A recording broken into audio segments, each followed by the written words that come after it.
The story of this haunted doll will terrify you. In 1906, Eugene Otto is a child living in Florida who receives a strange doll from the family maid.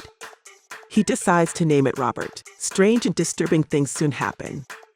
Little Eugene develops an obsessive relationship with the doll and can become violent if it's not near him. Eugene's parents begin to hear him talking at night in his room and even hear what sounds like a second voice.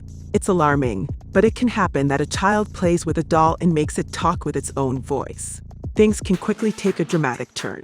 Sometime later, the parents find themselves standing outside their son's bedroom door one evening, when all of a sudden they hear a voice that doesn't sound like their son screaming at young Eugene. Worried that someone else was in the room, the mother opened the door, and what she found was frightening.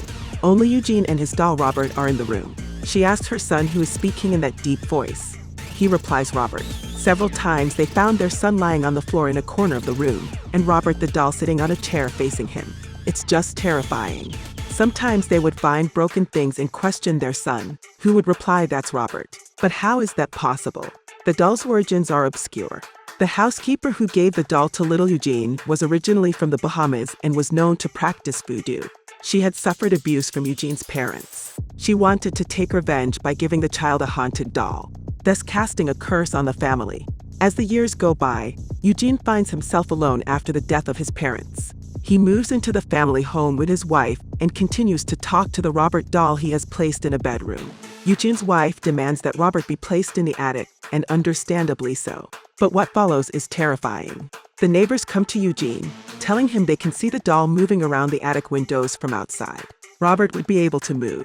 Robert haunted more than one family.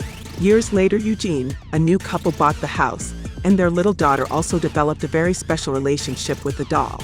Today, you can see the doll in a museum, and it continues to haunt dozens of people who have photographed it.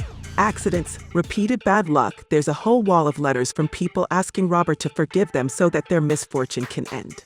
This story is well known in Florida and has even been the subject of series, podcasts, and films. In particular, there's the Robert Saga released in 2015, which consists of 5 films. This scenario is: a couple decide to fire their son's babysitter. The babysitter takes this very badly and decides to leave a doll, Robert, as a going-away present for the little boy. It was all about revenge. So far, so good. But in the film, Robert turns out to have a murderous side. He pushes a cleaning lady down the stairs and kills the new babysitter. It goes far beyond the simple broken glasses and an appearance at the house window.